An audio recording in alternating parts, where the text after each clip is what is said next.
बहुत समय पहले जापान की पहाड़ियों में बसा था मिशिमा जाइत्सु, एक ताकतवर और रहस्यमय कॉरपोरेशन। इसके मुखिया थे हियाइची मिशिमा, एक निर्दयी और सख्त इंसान। उनके बेटे का नाम था काजुया मिशिमा, एक मासूम बच्चा जिसके जीवन की शुरुआत में ही नफरत और दर्द का बीज बो दिया गया। जब काजुया सिर्फ 5 साल का था, उसके पिता हियाइची ने उसे एक खतरनाक परीक्षा में डाला।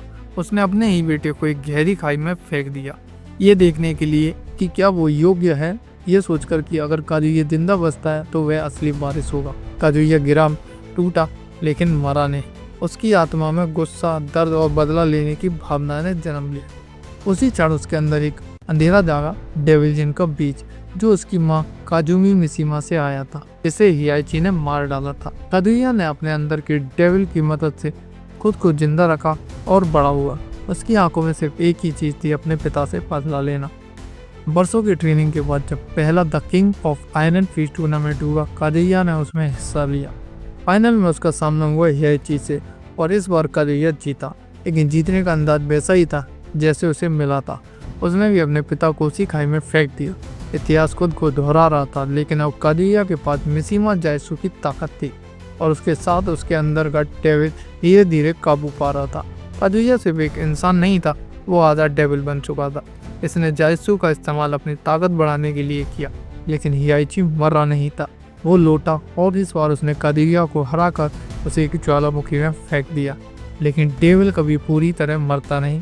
कुछ सालों बाद काजुया जी कॉर्पोरेशन के साथ लौटा, एक नई ताकत के साथ, और एक बार फिर उसने अपने पिता और मिशिमा खून के रिश्तों को चुनौती दी। काजुया की जिंदगी में एक और मोड़ आया जब उसे पता चला कि उसका एक बेटा है, जिन कजामा।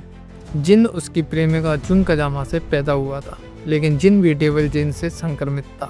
अब ये सिर्फ बाप बेटे की लड़ाई नहीं थी, बल्कि 3 पीढ़ियों के बीच एक युद्ध बन गया था। हियाइची, काजुया और जिन, हर कोई अपनी सच्चाई के लिए लड़ रहा था, लेकिन तीनों की कहानी में सिर्फ एक चीज समान थी: घृणा, बदला और विरासत की बेड़ियां। टेकन 7 में अंत में काजुया और हियाइची के बीच आखिरी लड़ाई है, एक दिल दे डालने वाली क्रूर लड़ाई, जिसमें काजुया अपने पिता को मार देता है और उसे ज्वालामुखी में फेंक देता है, ठीक वैसे ही जैसे हियाइची ने कभी किया था। और दुनिया के सामने सिर्फ काजुया, डेविल काजुया, लेकिन उसका बेटा जिन अभी जिंदा है और वो जानता है कि इस खून से लथपथ कहानी को ख़त्म करने के लिए उसे अपने पिता से लड़ना ही होगा। काजुया मिशिमा की कहानी सिर्फ एक बदले की कहानी नहीं है, ये एक ऐसे इंसान की कहानी है जो बचपन में टूटा, लेकिन फिर टूटन से ही उसने ताकत पाई। उसके अंदर का डेविल शायद राक्षस हो, लेकिन असली राक्षस वो नफरत थी जो पीढ़ियों से उसे विरासत में मिली। काजुया की कहानी हमें ये सिखाती है, अगर हम अपने अतीत को माफ नहीं कर सकते तो हमें निकल जाएगा। तो आई होप आपको ये कहानी पसंद आई हो। अगर आपको ये कहानी पसंद आई है तो हमारे चैनल को जल्दी सब्सक्राइब करें और मिलते हैं एक ऐसी नेक्स्ट कहानी में। तब तक आप सभी लोगों को बहुत बहुत धन्यवाद।